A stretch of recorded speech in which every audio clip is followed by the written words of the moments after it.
Hey boys and girls and parents, Ben Sipola here from Ole Football Academy in Porirua, New Zealand, where we breathe, eat, sleep, and train the beautiful game. It's a beautiful day here in Porirua, and trust me, we'd much rather be out on the football pitch, but we'll bring it back to the classroom and go over the number system. So we started with an overview of the number system, all 11 positions, then we covered the goalkeeper, and today we're going to move on to the 3 and the 4. We've been fielding some great questions from clubs around New Zealand, parents, and players, so keep sending those through. Just moving forward to the number 3 and the 4, these are traditionally your two center backs. Obviously the center backs are critically important in the defense. They're sort of that last line of defense, and they're really integral in organizing the whole team and stopping the opposition's scoring.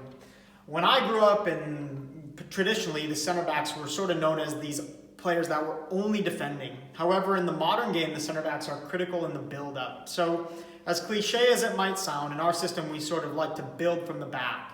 In our statistics in the first team, the center back sometimes will pass the ball anywhere from 90 to 100 times a game with a pass completion percentage around 95-96%. So they're absolutely integral in the build-up, and they have to have great relationships with each other. So the 3 and the 4 have to constantly be in communication, not only with each other, but also with the goalkeeper in the number 6. So their most kind of immediate relationships are those that are with the 6 and the goalkeeper, often receiving from the goalkeeper straight from a goal kick and then playing through the thirds from there, whether it's through the 6, into the 2, into the 8, or even up higher.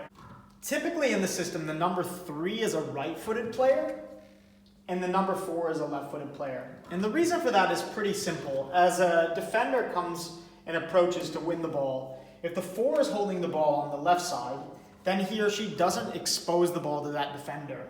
Therefore, they don't really have the associated risk with giving the ball away in a really vulnerable area of the pitch close to your goal. It also allows the 4, in this instance, if they're left-footed, to distribute wide to the number 5 into the 8 on the left side, or higher up the pitch into the 11, or even higher into the 9, and also opens up the opportunity for diagonals into these areas of the pitch.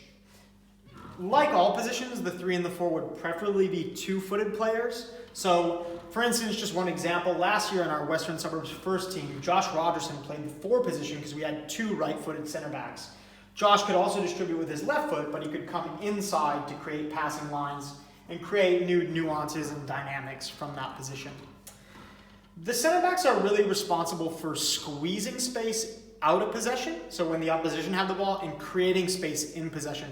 But they're also really important in walking that kind of fine line in between the two. So an example of that would be if we have possession up here, just a big star in our attacking third where we like to have the ball, the center backs are responsible for squeezing that space, but also opening up space when we win it. But when we lose it again, also squeezing the space to condense that area and keep the opposition in this area of the pitch where we like to have the ball, where we like to win the ball quickly and then counter. So having said that, the 3 and the 4 have to be really responsible, communicative, organized. They see the whole pitch, so they're able to see everything ahead of them, sort of like the goalkeeper position. And they have to be really strong leaders. So you'll often see that center backs are kind of captains of a team, or they really have all sorts of great leadership qualities. And that's really because they're sort of like the backbone of the team, and they can sort of, like I said, they can see everything and they can relay information to all the players in front of them. Center backs in our system, typically people like Josh Rogerson, last year's Wellington Footballer of the Year, Tyler Lizette, who played lots of years in Sweden, Kyle Adams of the Houston Dynamo, and Nando Pinecker, who obviously is now at Grasshoppers in Zurich and played at the last Under-20 World Cup.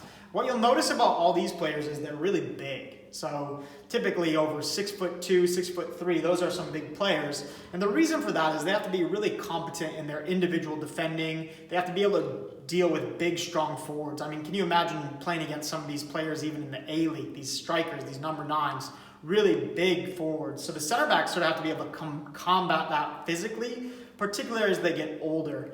They have to be really good in aerial battles as well. That's why the height helps. Winning balls at halfway, whether they're long clearances, punch from the goalkeeper, and also clearing things out of the area on corner kicks, crosses into the box, etc. New Zealand has a great tradition of producing center backs. These are people like Ryan Nelson, Winston Reid, Michael Boxall at Minnesota United, my favorite team with Noah Billingsley, and a center back that you could even watch in the A-League that I think is admirable at the moment, not a New Zealander, someone like Stephen Taylor. Has great characteristics, exhibits a lot of grit, lots of passion, brings intensity to the game, and really organizes his team, and is very much a reason why the Wellington Phoenix were so successful this year. So the center backs are critical to everything that we do. We'd love to hear questions from you guys, particularly you little center backs out there that are just starting the position. Just know how important you are and integral you are to kind of holding the team together. But again, call us up, send us a DM. We'd love to hear from you. Can't wait to be back on the pitch with you. Hopefully we're back sooner than later. Hopefully we get some good news from the government soon and they let us out of this lockdown. And we're back on that pitch training and becoming the best we're capable of becoming. Hope you're doing well. Take it easy and see you soon.